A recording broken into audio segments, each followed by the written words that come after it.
Welcome to 160 Studios. I'm Holly Scott. I am thrilled to have with us in studio today David St. Denis, the COO of Anteris Technologies.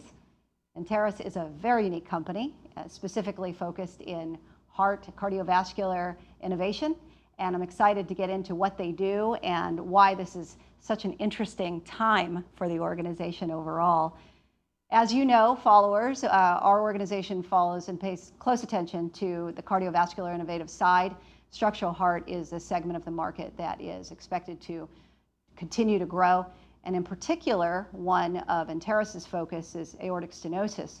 That's a $10 billion market with 10% growth expected over the next 5 years and beyond. So with Anteris finishing their first early feasibility study and looking at some very exciting next steps, I'm glad to have David with us today. Thanks for joining. Thank you, Holly. It's so great to be here. Great to have you. Yeah. I love having someone in studio instead of on Zoom. It's such a refreshing breath of fresh air for us here. Yeah, it's wonderful too. It's a great space. Thank you, thank you. So David, you have an extensive background and success in the pharma side, big pharma. Yeah. So it's always interesting to see people make that transition. So I'm real curious on what drew you to Anteris. Sure. You know, there are real differences in the two industries, as you can imagine.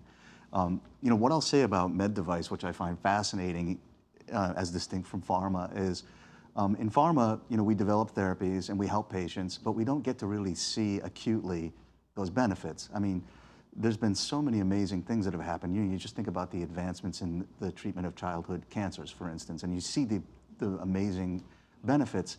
But what's really intriguing about med devices, you see it real time. I'll never forget the first case that I went to where we had a patient who was so sick they couldn't get out of bed, they couldn't go to the refrigerator because their aortic stenosis was so bad.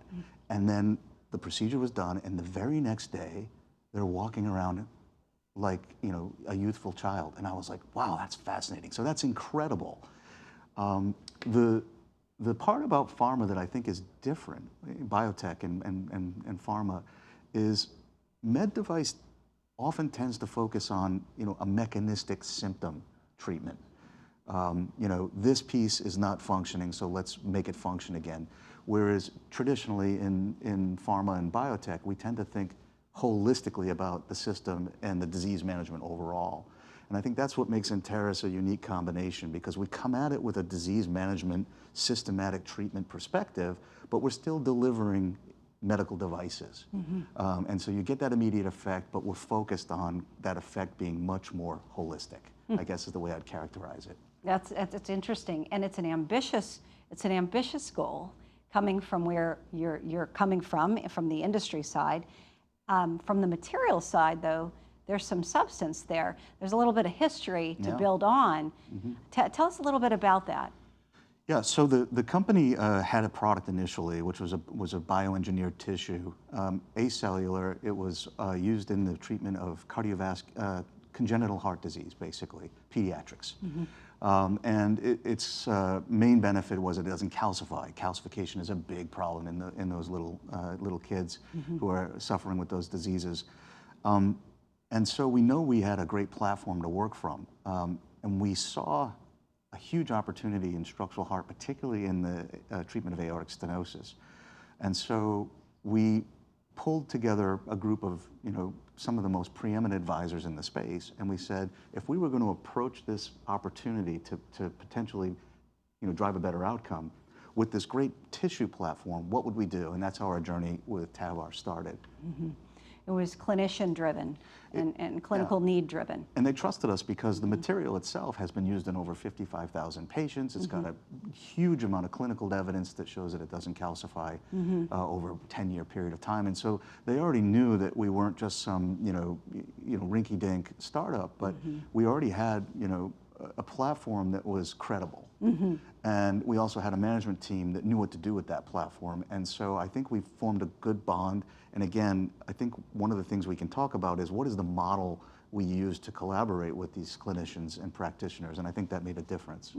It seems like it really has, because you're coming off of your early feasibility studies, and they're substantial. They're substantial, incredibly positive. Yeah. So what do you think is attributed to that in terms of the success of the design, the success of the product itself? What did you do that you find? What did you do? And you may, coming in first device, you may not know if it's unique or not, but what did you do to set that up so that you were really creating the solution for this market? Right. Well, I mentioned the model that we use. So we took a very thoughtful, deliberate approach to this. So we sat in a room with these experts, and we said, what are the biggest challenges out there in the space today? And it became clear that what I said earlier was where the opportunity lied. And what I said was, we need to look at the upstream and downstream regulation of this entire disease process, as opposed to only focusing on the narrow symptom alleviation of opening and closing. And so as we started to explore that and discuss that with our advisors and collaborate on what it could look like, it became very clear that, as we always do in pharma, where we are focused on the disease process as it relates to how it functions biologically, molecularly, genetically, we looked at being inspired by nature. And so we created the first class of valve, new class of valve, I should say, and since the advent of the space. All the other valves out there are basically bioprosthetic valves. They're an evolution from prosthetic valves in the early mechanical days, and they basically have an opening and closing function that's made currently out of 3 pieces of leaflet tissue that don't resemble a native valve at all. We were inspired by nature, and so we developed this new class of valve. We call it a biomimetic valve. It mimics nature, its form, its function. It restores physiology, and the flow through the valve is more natural, which the science will prove out, I think, over time will create a much more durable, much more life-sustaining outcome for these patients. Yeah, there's so much research done.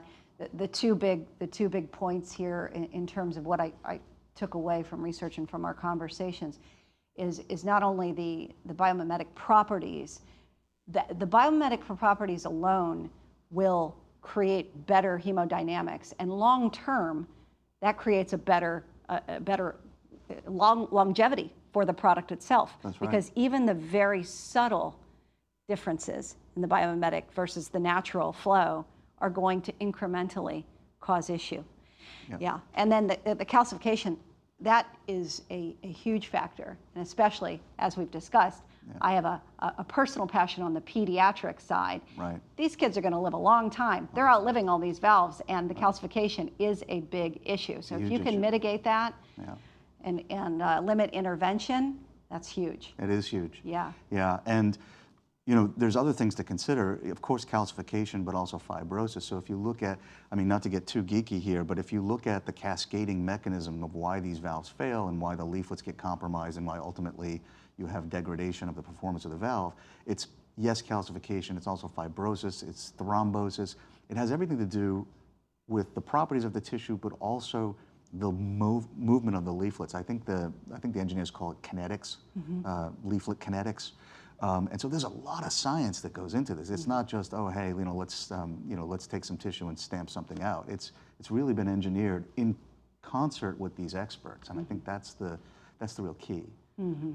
Yeah, it's interesting time too, because we've seen big movement in the structural heart space. Edwards made 3 acquisitions last month alone, right, in this space. So the big guys are not sleeping on structural heart and the growth expected in this area.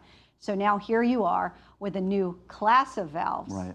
So we have a unique science. We also have a unique company. I'd love to dig into that a little bit, because we have roots in Australia as well as Minneapolis. So tell us a bit about that. Sure. So I think the first thing we like to talk about is the culture of the company we build. What is the ethos?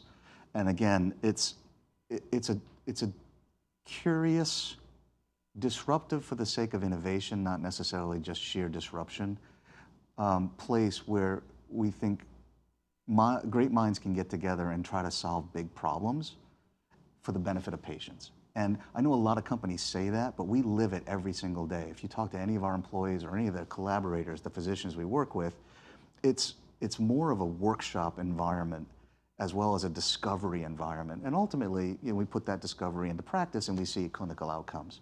it's just a different kind of way to work. And whether you're an engineer or a regulatory person, I mean, the way that we approach the space and the market, I think, is unique. We do have operations globally. We are a public company, actually traded on the ASX. So our heritage for tissue production is in Australia. Our valve assembly is in Minneapolis here in the States, and we've got a high-tech approach to assembling these valves that I think is interesting if you're somebody on the manufacturing side. Definitely cutting edge. It's not your mom and pop's old way of making valves. And then you've got the delivery system, which we can't underestimate. I mean, you know, we focus a lot on the therapeutic payload that the valve offers. The bottom line is we're relying on operators to get these products where they need to be safely and effectively all the time. And so we have to really look at improving the deliverability of these devices beyond what they have today. And again, this is a place where you can do a lot of innovation and disruption. And we do that also in Minneapolis. That is really interesting. The market is more receptive, just by sheer numbers, to a balloon deploying system, right? Yeah. Is that why Anteris went with the balloon deploying Absolutely. system? Yeah. Yeah, it's more predictable. And so from a delivery perspective, I mean, look, the longer the patient is on the table, the more the risk, right? Even though these are relatively low-risk procedures these days, you don't want to be on the table very long. And so balloons allow you to get in, get the valve where you want it, deploy it the first time, check it, and get out. There's some great benefits to some of the other platforms, but they are harder to use. They're harder to use. Yeah. So we said, all right, we've got to bring an easy-to-use experience because that's the market leader, that's what the market wants. When we asked our experts what we should do, they said, there's no question, it should be a balloon. We did try to make some improvements, though. For instance, I think there was much more that could be done in terms of the consistency of the circularity, the opening of the valve, and we did make improvements in that way. Yeah, I caught the video. There seems to be some significant improvements in the way it's deployed and the ease of use. And look, the interventional cardiologists and the individuals performing these procedures have been using balloons for, that's their mainstay. So that's what they do. Yeah. I think the other thing is that as we're learning, I mean, in the early days, you know, when we were in surgical, there was a lot of focus on, I'm going to call it coronary alignment, right? So that you don't block the coronaries, commissural alignment. You hear these terms used interchangeably, but actually they have differences, and we focused on both. So that we have coronary access and that you have alignment of the commissures, because there's been a lot of science that showed that, you know, listen, the commissures are in the place they are, again, with biomimetic for a reason. And so we focused a lot on saying, how do we, you know, solve this problem once and for all? An easy-to-use, predictable commissural alignment that has coronary access. That's why we named the system Commissure, in fact. And so I think there's a difference there. Yeah, definitely. Yeah. So if you were speaking to individuals who are considering what you're doing, and their initial reaction may have been, oh boy, not sure I want to go into a valve play because we're just going to get scooped up if we do our job. Right. What would you share that might be different about Anteris? Well, Anteris is not just focused on this one product. Again, it's an ethos that drives what I like to call our innovation engine. And so it's looking at a space and saying, okay, what's the state of the art, standard of care, and where are the clinical gaps?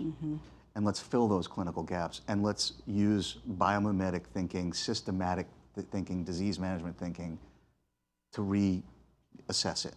And so we're not just doing that with TAVR. I don't know if you've seen, but we also have a partnership with V2V Medical, where we're looking at the very active TEER edge-to-edge replacement space, transcatheter edge-to-edge replacement space, and we're saying same thing.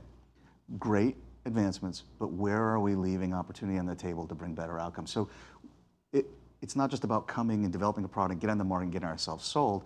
You know, we can never say never, because I mean, there's always consolidation in the industry, and bigger companies buy smaller companies, and that may happen someday. But that's not what we're focused on. We're focused on really driving innovation in these spaces where we're focused, which right now is structural heart. Right? And so I would say, if you're interested in coming, come here to go on a journey with us.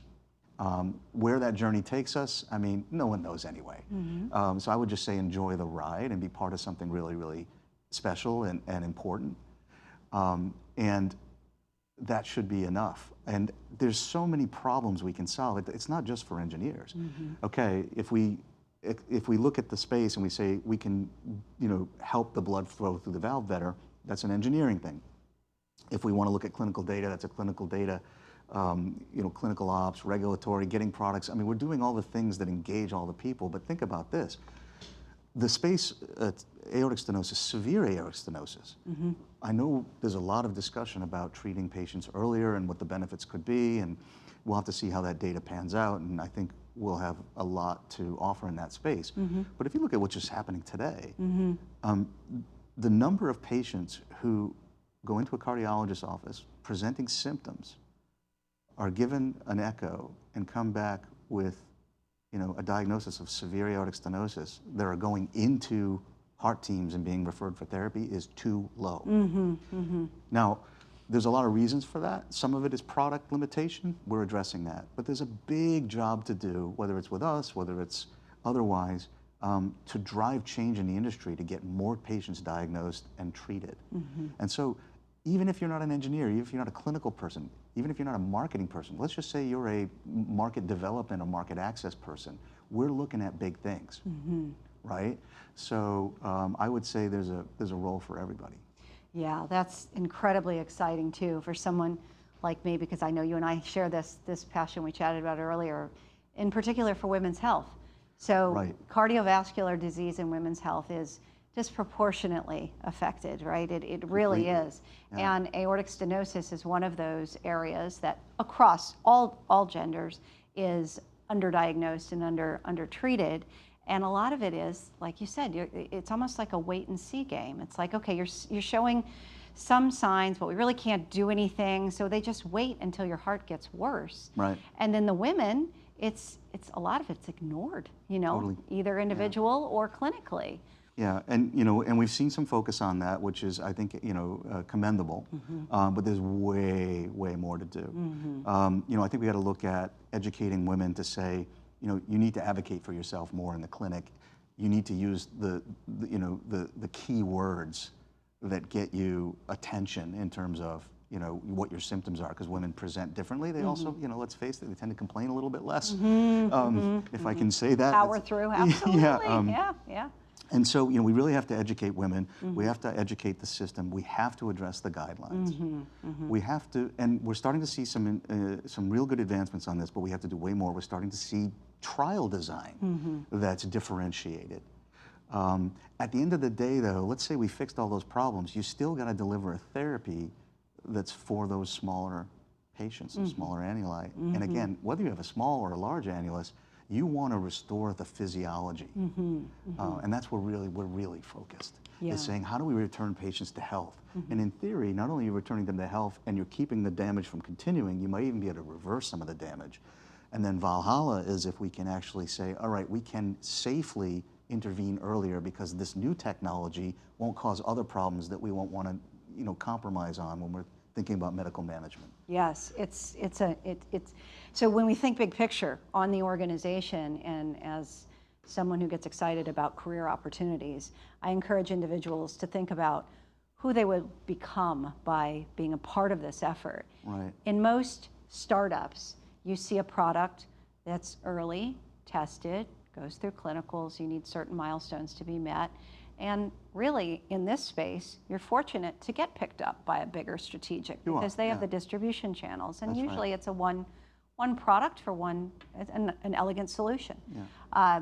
In this organization, what I'm hearing and excited about is the fact that this is really more of a platform, and a platform, science-based platform. Science-based platform. And engineering-based platform. That's correct. You've got the bioprosthetic properties, and you also have the hemodynamic properties. So whether you're coming from the engineering or scientific aspect, you can truly get a holistic look of what other options. Yep. I mean, I selfishly would love to see Anteris just continue to make all kinds of valves and other appropriate products that could increase the options for individuals in a number of different areas, even outside of cardiovascular, right? There's things that could be done. Yeah, we have to focus. I mean, you know, unlike a platform technology company in biotech, where you know the platform can be deployed across different disease areas, that's just not feasible for us because of the scale.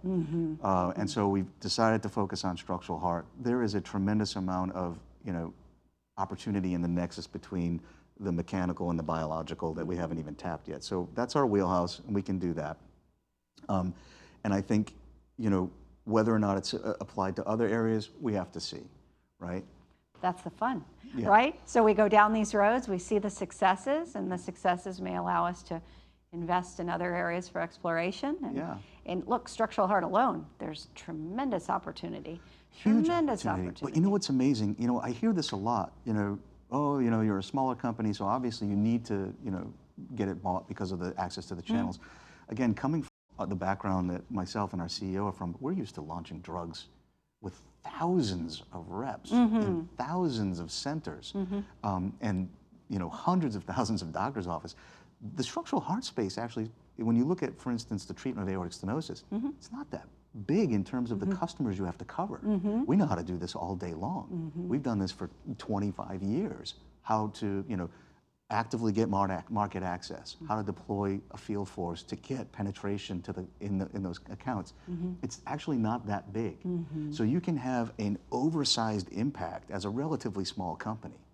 If you have the right team. If you've got the right team. That's right. And we are very focused on the right team. Our values are not just words on a wall. We really focus our values, you could say it's cheeky, but our values spell out aortic.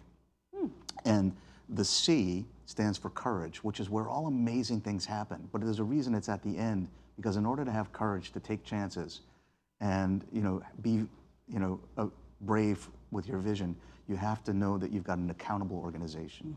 You've got an objective organization, right? You've got a respectful organization, an organization that works in teams and has the utmost integrity, always does the right thing, even if no one's looking. And if you're in that environment, you can take the chances that you want to take, whatever that looks like for your career. Yes, because if you don't have the environment that's going to allow you to test the boundaries, trial, fail, come back, learn, pivot, then you really don't have it. And that foundation is critical in order to make big moves. Totally. I mean, we tell our teams, trying something and having it not work is not a failure. Not trying it is a failure. And I think that's a difference that we should all kind of really look at. Yes. That indecision sometimes is really what costs us the opportunities to really make great advancements. And so, when you think about what it would be like to come to Anteris, you got to think about, what kind of career do you want to have? What do you want to do? Why do you want to do it? Do you want a seat at the table? Do you want to be part of a team? I mean, we vet every person who comes into our organization very carefully. We don't just do volume hire. Every person is somebody that has to match what we're trying to do and who we're trying to be. And so, I would say if you're thinking about it, come and talk to us and let's see, Yeah, no, it sounds like an incredible time. And I love the idea, because I was curious about the distribution channels and the commercial mindset, because pharma and device is so dramatically different. Often the biggest surprise for individuals coming from pharma to device is the adoption curve is a lot longer than people expect.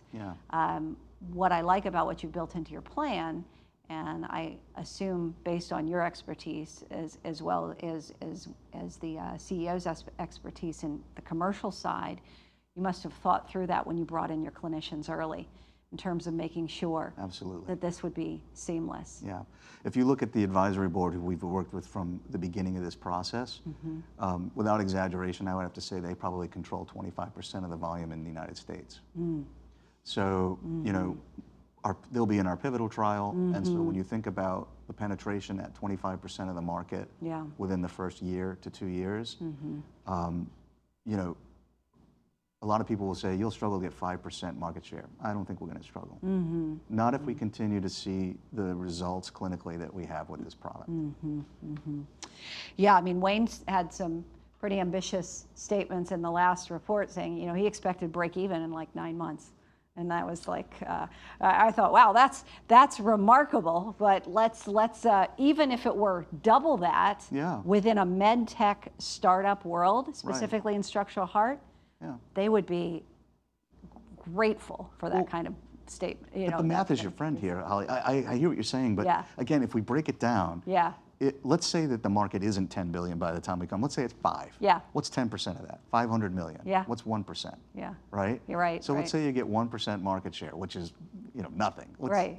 But what happens if you get 5? Yeah, yeah. And the other counterbalance to this, which makes you so unique, is you already have revenue from partnerships. Correct. So that's been unique about the organization as well. That's right. That's right. And so when you think about it, the other piece of this equation is not only do we have the revenue from the partnerships, not only is the revenue that we can get in the first year without overly ambitious commercial targets, which internally we have, but let's just say, you know, for argument's sake, what we've spent is almost nothing compared to the size of the market. And so break even's not really that high of a hurdle. Wow. When you think about coming to market, getting 5 or 10% of a $5 billion, $10 billion market, you're going to earn your money back in that first year. And I think our shareholders get that. Yeah, that's unique. Yeah. That's special, and that's definitely.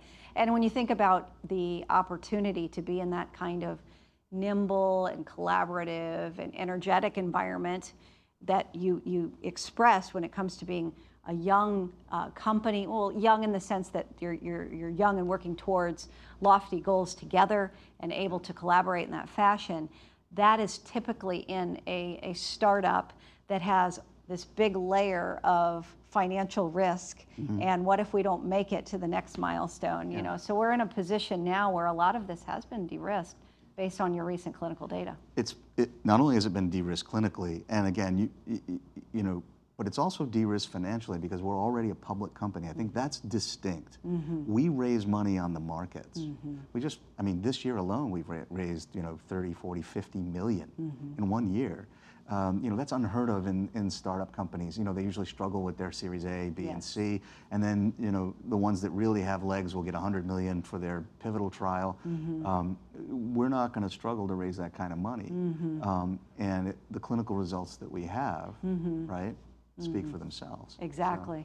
So. Yeah, and you have a certain level of resilience to street scrutiny with the data that you have backing the organization. That's right. You know, the big fear that individual companies have with going public early is having to answer to the streets with the ups and downs of being in a young company. And this trial went well, but this one, you know, it may have had more of a struggle. And, you know, or this particular case, you know, there's a lot of that day-to-day scrutiny that ends up monopolizing where we can go bigger picture. It sounds like the leadership team has a nice way of managing through that based on the science and based on where you've taken the organization. Absolutely, but it's not that only. I mean, you don't have to take our word for it, I think is the key. You know, if you look at, I think, you know, there's always risk, but I think the majority of the risk is behind us because we've developed the product and we've got 64 patients already, which is not something you typically see before a pivotal study. And by the time we start this pivotal, we'll certainly have more. And these are consistent results with follow-up anywhere from, you know, 30 days all the way out to 2-3 years. So if you look at the design of our pivotal trial, which we're starting next year, we expect it to be, you know, a randomized non-inferiority trial. Now, the 64 patients we have already shown us a 30% improvement over traditional hemodynamics compared to the market leader. And we're saying we're going to be non-inferior to them, but we're already showing that we're better than that. And so within the context of a pivotal trial, the risk is fairly low, right? It's, you know, we have to execute the trial and we have to get it on time, but I think we're feeling pretty confident. Yeah, sounds like you're on the right road. So you've been here now for 5 years? Is that right? 7 years? 7 years. Yeah, the first couple of years we were focused on really transforming the company, getting it focused on structural heart.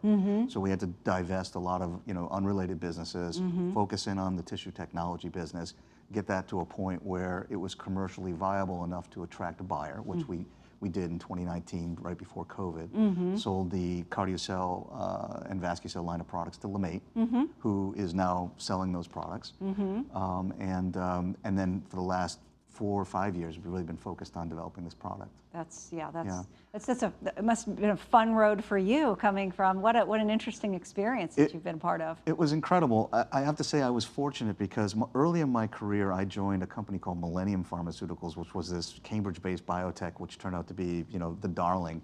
And when I started the company, it was like a discovery platform company, and then it became a drug development company, all genomic-based.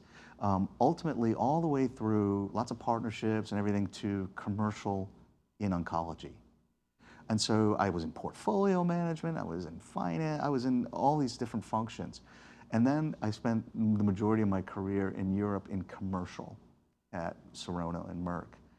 And when I came here, after we sold I focused initially on commercial, where my wheelhouse was, to get the product sold, which we did. Okay. And then it was time to do this. And I pulled upon my previous, experiences with, process and portfolio management and drug development and all that stuff. And so I was able to interface with engineers, and but it was a tremendous learning process because the thinking is so different. It's all, it's very mechanical. Sure. But brilliant. And I tell you, not to wax, poetically, but some of the engineers that we have on our team are just mind-blowing in their brilliance. And they're just really the heroes of all this. It's incredible. So it's really been fascinating for me, and I've loved to watch it and be able to move the company forward as it moves through its life cycle. Now we're not just development, we're also large-scale manufacturing. We're large-scale clinical operations, and we're already doing a lot of market access and commercial preparation. So it's really fun. That's incredible. I'm telling you, there's going to be people in the audience that are somewhat jealous of that ability to transition with such headwinds and turn it into such opportunity, because that's not easy. That is not easy. You really jumped in and took it on and learned and have been successful. Well, there's ups and downs. Of course. But of course. If something's worth doing it, you don't plan B it, you do it. Yeah. And that's kind of the mindset, right? And I mean, we joke a lot, the CEO and I, Wayne, joke a lot. We often quote Master Yoda, right? Do or do not, there is no try. There's no try. Yeah. And there you go. And at the other side, there's no positive or failure. It's outcomes. Right. We learn from these things. We have to try. We have to try. And that's the other thing that's fascinating about med device. See, in pharma, you have a binary existence. You spend all this time and money developing a therapy, and it either does or does not produce clinical outcomes. Yeah. With med device, if you're halfway through the process and you encounter a problem, you have an opportunity to stop and fix it. That was something that blew my mind. Yes. I was like, wait a minute, there isn't just a red pill, blue pill here. Yeah. They're like, nope, you can stop. FDA will let you go back, look at it, restart. I was like, wow. Wow. So there is no quote unquote failure. And so, that's why I kind of took a be not afraid mindset. I was like, okay, we can do this. Yeah. David, you hit on market access. I'm really curious because obviously sales and commercialization relies on pricing. Are we able to be competitive with such a biologically superior product? Yeah, the short answer is yes. Although, market access is so much more than pricing. And, pricing is a function of your offering and the market, right? And I won't get into specifics about what we plan to do with pricing, but for me, the more interesting challenge is not only how do you get access to the accounts, we call it formulary, it's called something different in med device, and how do you drive usage, but there's a lot of work to do in guidelines to ensure that we're getting more patients through the referral process, as we talked about earlier. The guidelines are very silent on that. They're more focused, like if you look at so I mean, you have valve-specific things like VARC that really focus on once you're in therapy, how do you assess, treat, stage, sequence, and stuff. That's all amazing. But if you look at like the AHA guidelines, like there isn't a lot going on right now that says, okay, there is mandatory screening for aortic stenosis, if the echo comes back and there's a disease, you must be referred to a heart team. These are all still up in the air. There's a lot of work to do there. That's a piece of market access. Another piece of market access is saying, you know, how do we get coverage to all the patients in need? Some of that will be getting account access. A lot of that will be helping to build referral networks, right? And there's a question about expanding treatment centers. There's pros and cons, right? Then you get to price. And you know, price is a function of, I worked in Europe for a long time, so any new drug, for instance, has to go through a technology assessment now. And that's either, can you get reimbursement, right? CMS will do that. And then can you get differential reimbursement? And that's going to come with health econ. A lot of research on, are we providing better long-term outcomes that provide, you know, economic benefit to the systems? We're moving that way in the US, we're already that way in Europe. So we focus on the whole gamut, not just how much are we selling it for. And I think that's an important thing. Price matters, value matters more. Value matters more, yeah, and it matters more, and not or. What I like about the way you're thinking about this is we're talking about the value for the patient and for the clinician to actually use product one and what that is going to look like, and then also opening up the funnel of potential individuals who can actually benefit from the treatment. Right. There's so much to be done there. Right. And quite often, well, almost never, young valve companies, from the startup perspective, have the wherewithal to think about that. That's left to the big strategics. Right. And the strategics are executing on what they have already with the distribution channels they have already. Yeah. So again, coming back to this new class of valves, Right. I'm going to actually go on record and say not only is it technologically unique, the entire business model that you're wrapping around with Anteris is a new class. Totally new class. And so there's a question about whether or not, you know, at the end of the day, this all breaks down to codes. And how do we code and how do we get the reimbursement? And we'll play that game. The question is, are we, instead of just fitting into the current DRG, are we potentially looking at a unique coding system for a unique clinical benefit? We don't know yet, but we're also thinking about that. And so it just underscores your point. We're not just looking at it like, how do we enter the market? How do we compete head to head with the guys? How do we get our share of the DRG? Right. We'll do all that, but we want to think bigger. Right. There's a big market out there that's untapped, and there's a lot of value to be captured in the system. And right now, it's very focused on price. Yeah, it has to be right now, as far as where the hospital system is, and you know, there's so much broken in the system, bottom line. So going in the winds and the tailwinds of what you have is opportunistic and based on the clinical data, and building out that value case will also be a big piece of that, another building block, and continue to elevate. And the fact that you're an organization that is willing to invest in forward-thinking health economics and forward-thinking market access strategies to open up that funnel, not only does it make economic sense, it's also humanitarian when you start thinking about getting these positions or these patients diagnosed earlier and getting them healthier. Yeah. So I think that's the key point. You know, it's similar to oncology, where, you know, unfortunately, many of us will be touched or have been touched by someone who suffers from that disease. The exact same thing is true of this disease, of aortic stenosis. We will know someone or have known someone who's touched by it. It's important for, or it might even be us. Hope not. Hope not. But don't we want, instead of to go to the hospital and just have a short-term alleviation of our symptoms, don't we want a view on how we can live a better, longer life and spend less time in the hospital and more time with our grandkids or our friends and family? I mean, we deserve that, right?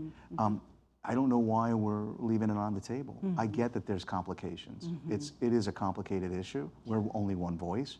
But I think what differentiates us from other small companies is, even if we don't have the muscle, we've got the heart. Well, David, I think you summed it up just beautifully, and I can't thank you enough for your time today and sharing with us all that's exciting about it, excited to be in partnership with you and the organization. We hope to help in any way. Is there anything you want to add in finality here? No, I just thank you. I really enjoyed this discussion, and always love talking about what we're doing at Anteris. It's obviously something I'm passionate about, and appreciate the opportunity, Holly. Oh, likewise. I'm, again, glad that you were able to come down the street. Yeah, It's always it's nice great. to have you in person. Thank you so much. Thank you. And for all of you joining us today, thank you for being with us here at 160 Studios.